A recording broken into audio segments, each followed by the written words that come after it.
Muito bem, estamos em mais uma teleaula remota sobre o artigo de revisão de literatura, né? Sobre a elaboração do artigo. Este tem sido o livro que nós estamos utilizando, é o livro Manual de Artigo de Revisão de Literatura, pela editora Processos. Eu sou o professor Jonas Rodrigo Gonçalves, autor desse livro. Muito bem. E quando nós pensamos na elaboração de um artigo de revisão de literatura, é importante que você saiba que esse artigo ele tem várias fases, né? E conforme você observou em aulas anteriores, nós já estudamos até a fase número 12. Ok? Então vamos lá. Então nós já vimos a fase 1, escolha do tema. A fase 2, levantamento de literatura. A fase 3, montagem do referencial teórico. A fase 4, técnicas de paráfrase para transformar o referencial teórico em revisão de literatura. A fase 5, citações no sistema autor-data. A fase 6, elaboração do capítulo de referências. A fase 7, elaboração do problema. A fase 8, elaboração da hipótese. A fase 9, elaboração dos objetivos, objetivo geral e objetivos específicos. A fase 10, justificativa. Fase 11, metodologia. Fase 12, introdução do artigo de revisão de literatura. Então, a nossa última teleaula foi para que você aprendesse a fazer a introdução do artigo de revisão de literatura, certo? Todos os parágrafos que compõem a introdução do seu artigo. A nossa programação agora, desta teleaula, é te ensinar a fazer essas 4 fases. A fase do resumo, a fase das palavras-chave, a fase do abstract e a fase dos keywords, certo? Então, nesta teleaula, como os assuntos são curtos, eu vou juntar 4 fases. Fase 13, fase 14, fase 15 e fase 16, certo? Nós vamos aprender a montar resumo, palavras-chave, abstract e keywords. Para facilitar, eu coloquei aqui, o modelo de artigo de revisão de literatura, que você tem disponibilidade e também pode acessar lá no seu portal, ou também está descrito aqui no link do trabalho, né? Esse modelo de artigo de revisão de literatura, ele está em um Word aberto, justamente para que você consiga utilizar até a formatação. O título, o que está em 11, o que está em 12, o que está em itálico, o que está sem itálico, certo? O que está à direita, o que está justificado, ok? O que está à esquerda, enfim, tudo já formatado. E nós vamos aprender a fazer essa parte aqui, fase número, vamos voltar lá para a gente entender direitinho. Número 13, que é a fase do resumo, e a fase 14, que é a das palavras-chave. Depois a fase 15, que é o abstract, e a fase 16, que são os keywords. O legal é que é fácil fazer a fase do resumo, porque se você fez uma introdução correta, automaticamente o seu resumo está pronto, perfeito, certo? O resumo é um único parágrafo. Repare que a gente não dá o tab, ele fica grudado aqui na margem esquerda e na margem direita. Ele é, portanto, justificado. E esse único parágrafo tem que ter, no máximo, 12 linhas, e ele tem exatamente 7 frases. Vamos entender o que vai em cada uma dessas 7 frases, tá certo?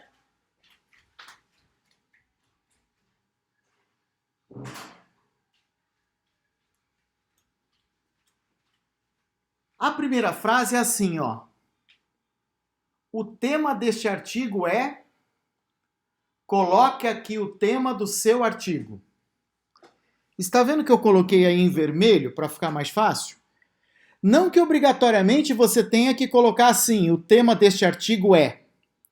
Mas você precisa colocar logo na primeira frase o tema do seu artigo. Especificar o tema, delimitar o tema do seu artigo. Depois disso, você precisa mencionar o problema, a pergunta que sua pesquisa quer responder. Então eu coloquei aí como exemplo: investigou-se o seguinte problema. Coloque aqui a pergunta que corresponde ao problema da sua pesquisa. Muito importante, precisa aparecer a pergunta. Aquela mesma que estava no seu projeto de pesquisa e a mesma pergunta que estava lá na sua introdução. Então é como se esse resumo fosse um resumo do seu projeto, um resumo da introdução do seu trabalho. Por isso que o capítulo do resumo é feito depois que você termina a introdução do seu artigo. Se você não fizer essas fases em ordem, você terá muito mais dificuldade. Então, é importante, se nós estamos falando, vamos retomar aqui, ó, que o resumo é a fase 13, então significa que se você não fez as 12 anteriores, não vá fazer o resumo, que você vai ter dificuldade. Mais dificuldade do que a dificuldade cogitada. Então vamos lá. A segunda frase do seu resumo é a pergunta. Obrigatoriamente precisa aparecer aqui, ó, o seu ponto de interrogação. Depois vem para a terceira, que é a hipótese, certo? A hipótese é sua pergunta afirmada ou negada. Então você já viu a aula de problema, você já viu a aula de hipótese. Aqui neste momento você está aprendendo apenas a preencher o modelo, porque essas fases você já fez anteriormente. Então tem que ser bem curtinho, tem que ser resumido. Por quê? Porque você precisa colocar 7 frases, todas terminadas com ponto final, dentro de no máximo 12 linhas. Não pode escrever 2 páginas de resumo, é esse que é o problema. Então você coloca qual é a hipótese do seu trabalho. Depois você apresenta o objetivo geral do seu trabalho. Depois uma nova frase apresentando os objetivos específicos. Sempre lembrando da importância da pontuação, né? 2 pontos para explicitar os objetivos específicos. Todos os objetivos, tanto geral como específico, começam com o verbo no infinitivo. E você vai colocar ponto e vírgula entre um objetivo e outro. Depois, você vai resumir o capítulo da justificativa numa só frase. Lembra a importância para alguém formado na sua área, para a ciência e para a sociedade? Você vai juntar isso tudo numa frase só. E por fim, a 7ª frase e última, é a frase que menciona qual é a metodologia. Se é uma pesquisa qualitativa, se é uma pesquisa bibliográfica, se é uma pesquisa teórica, se se trata de uma pesquisa de revisão de literatura, tá joia? Isso que é um resumo de um artigo de revisão de literatura. O resumo é, portanto, a fase número 13. Ou seja, um único parágrafo, em Arial 12, espaço simples entre linha. Ele é de ponta a ponta, então ele é justificado. Ele não dá o tab no início do parágrafo, ele é grudado na margem esquerda. E o resumo, ele tem 7 frases em até 12 linhas. Com 10 linhas, até 10 linhas, melhor ainda. Muito bem. O que são as palavras-chave? Elas são apresentadas assim, ó. A expressão palavras-chave vem em negrito e com hífen. Lembrando que palavras é plural e chave é singular.